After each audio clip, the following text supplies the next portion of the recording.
Subscribe करें हमारे YouTube channel को और बेल आइकन को प्रेस करें हमारे लेटेस्ट वीडियोस को देखने के लिए।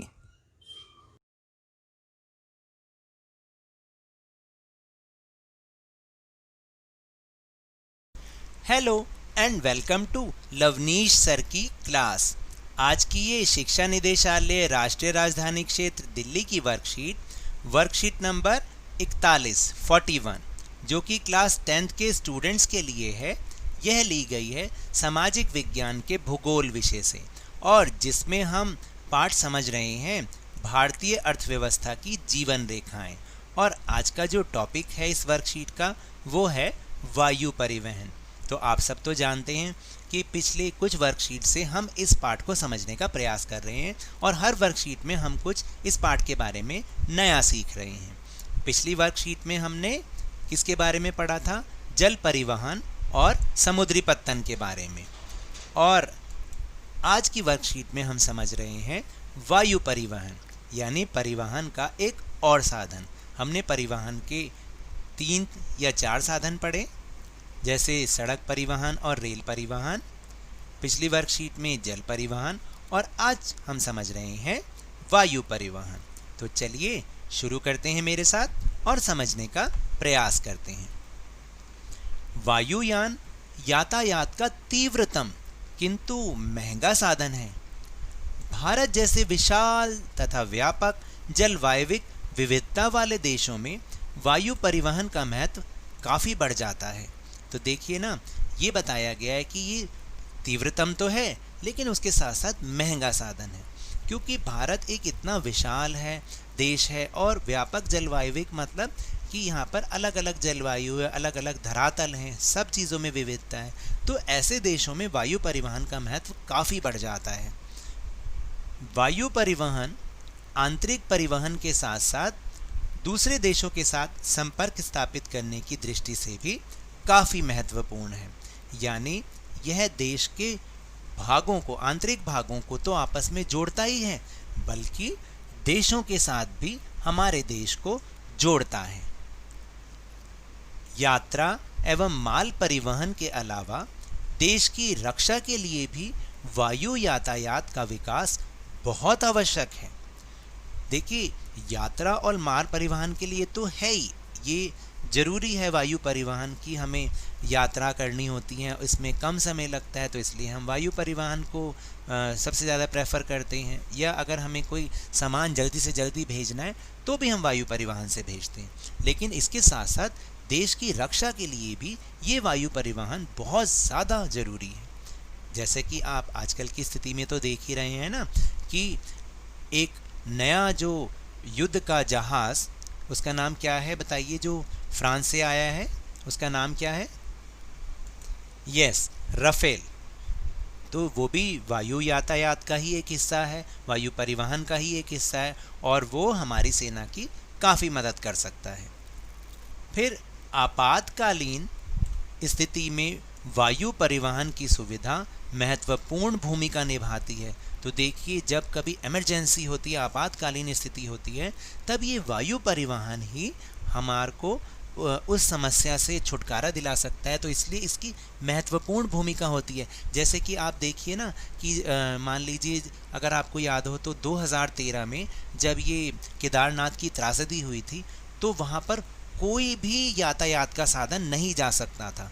तब इस वायु परिवहन ने ही बहुत सहायता करके काफ़ी सारे लोगों की जान बचाई। फिर चाहे वे 1990-91 में खाड़ी युद्ध के दौरान जॉर्डन व अन्य खाड़ी देशों से नागरिकों की वापसी हो, या फिर अभी बिल्कुल हाल ही में जब आपने देखा कि कोरोना महामारी के दौरान विश्व के अलग अलग देशों से भारतीय नागरिकों की वापसी हो, वायु यातायात ने एक महत्वपूर्ण कार्य ही किया है। तो देखा आपने कि कोई भी स्थिति हो, खास तौर से जो आपातकालीन स्थिति होती है, उसमें ये वायु परिवहन हमारे कितने काम आता है, देश के बहुत काम आता है। हिमालय के सुदूरवर्ती क्षेत्रों में सड़क एवं रेल सुविधा के अभाव के कारण वायु यातायात का ही सहारा लिया जाता है। और ख़ास तौर से मैं आपको बताऊं कि जो हमारे उत्तर पूर्वी इलाके हैं, जैसे असम, मेघालय, मिज़ोरम, नागालैंड, अगरतला, त्रिपुरा, और ये सब जो राज्य हैं ना, उत्तर पूर्वी राज्य हैं ये हमारे, यहाँ पर जो सड़कें हैं वो बहुत ही ज़्यादा जो है विच्छिन्न है। विच्छिन्न का मतलब क्या होता है कि कहीं बहुत सारी ऊंची नीची है, कहीं ऊंचाई है फिर नीचाई है, तो वहाँ पर सड़क परिवहन से यात्रा करना मतलब वहाँ तक सड़क परिवहन से यात्रा करना थोड़ा सा ज़्यादा समय लगने वाली चीज़ है। तो ऐसे में इस वायु परिवहन से आप बहुत ही जल्दी वहाँ पर पहुँच सकते हैं। तो है ना ये बहुत बढ़िया बात। फिर वायु यातायात द्वारा डाक सामग्री भी तीव्रता से पहुंचाई जा सकती है।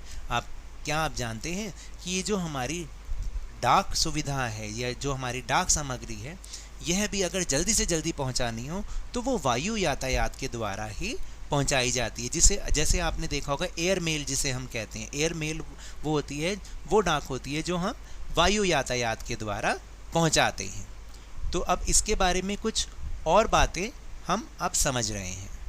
तो देखिए कि 1953 में वायु परिवहन का राष्ट्रीयकरण किया गया, यानी इससे पहले तक ये जो वायु परिवहन की सेवा थी ये एक निजी सेवा थी। जब अंग्रेज़ों का समय था, जब हमारे यहाँ औपनिवेशिक काल था, तब ये जो सेवा थी वो एक निजी सेवा थी। लेकिन 1953 में वायु परिवहन का राष्ट्रीयकरण किया गया, यानी सरकार ने इसे अपने अधीन ले लिया। फिर एयर इंडिया, जो अब एयर इंडिया है, जो सरकार की जो एयरलाइंस है उसका नाम है एयर इंडिया, वो घरेलू और अंतर्राष्ट्रीय वायु सेवाएं प्रदान करती हैं। घरेलू सेवा का मतलब यानी ये देश के भीतर भी अपनी सेवाएं देती है। जैसे आपको दिल्ली से अगर आपको पश्चिम बंगाल जाना हो, या दिल्ली से आपको ओडिशा जाना हो, दिल्ली से तमिलनाडु जाना हो, या दिल्ली से अंडमान और निकोबार आइलैंड भी जाना हो, तो भी ये एयर इंडिया अपनी सेवाएं प्रदान करती है। इसके साथ साथ अंतर्राष्ट्रीय सेवाएं भी प्रदान करती है। जैसे आपको भारत से इंग्लैंड जाना हो, या भारत से अमेरिका जाना हो, या फिर भारत से नेपाल, श्रीलंका, दुबई जो देश जाना हो, अगर किसी और देश जाना हो, तब भी ये एयर इंडिया हमें अपनी सेवाएं प्रदान करती है। फिर ये तो हवाई जहाज़ की बात रही। इसके अलावा हेलीकॉप्टर भी वायु परिवहन के अंतर्गत आता है, और पूरे भारत में एक ही कंपनी है जिसका नाम है पवन हंस हेलीकॉप्टर लिमिटेड। ये पूरे भारत में एक ही कंपनी है। देश के अगम्य एवं दुर्गम भागों जैसे उत्तर पूर्वी राज्यों, जम्मू कश्मीर, हिमाचल प्रदेश व उत्तराखंड के आंतरिक भागों में हेलीकॉप्टर सेवाएं उपलब्ध करवाता है। तो इस कंपनी का नाम जरूर याद कर लीजिएगा, ये बहुत इम्पॉर्टेंट है। फिर भारत में वायु परिवहन की शुरुआत 18 फरवरी 1911 में हुई, जब इलाहाबाद से नैनी तक वायुयान से डाक ले जाया गया। यह दुनिया की पहली मेल सेवा थी। भारत के प्रमुख अंतर्राष्ट्रीय हवाई अड्डे, इनको आप ज़रूर पढ़िएगा, इन्हें याद करिएगा, क्योंकि इनमें से मैप में बहुत सारी हवाई अड्डों के बारे में भी आपसे पूछा जा सकता है। जैसे मुंबई के हवाई अड्डे का नाम है छत्रपति शिवाजी हवाई अड्डा, जो कि सांता क्रूज में है, मुंबई में। सांता क्रूज मुंबई में है।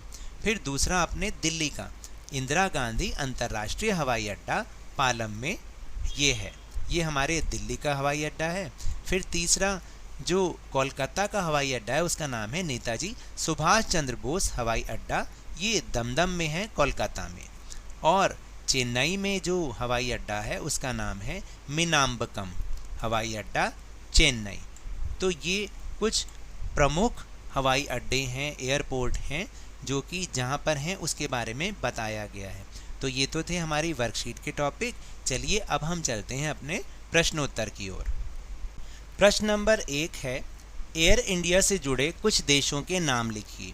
तो इसका उत्तर है कि वैसे तो एयर इंडिया से जुड़े बहुत सारे देश हैं, लेकिन फिर भी उनमें से कुछ इस प्रकार हैं: Nepal, Bhutan, Bangladesh, Thailand, Malaysia, Singapore, Sri Lanka, Kuwait, England, America आदि। फिर प्रश्न नंबर 2 है कि उत्तर पूर्वी राज्यों में वायु परिवहन क्यों महत्वपूर्ण है। तो इसका उत्तर है कि वायु परिवहन के अभाव में देश के उत्तर पूर्वी राज्यों, जहां बड़ी नदियां, विच्छिन्न धरातल, घने जंगल, निरंतर बाढ़ आदि एक सामान्य बात है, तो वहाँ पहुँचना अत्यंत मुश्किल होता है। ऐसे में हवाई यात्रा ने इन दुर्गम क्षेत्रों में पहुँच को बहुत ही सुगम बना दिया है। अतः ऐसे क्षेत्रों में वायु परिवहन अर्थात हवाई यात्रा अत्यंत उपयोगी होती है।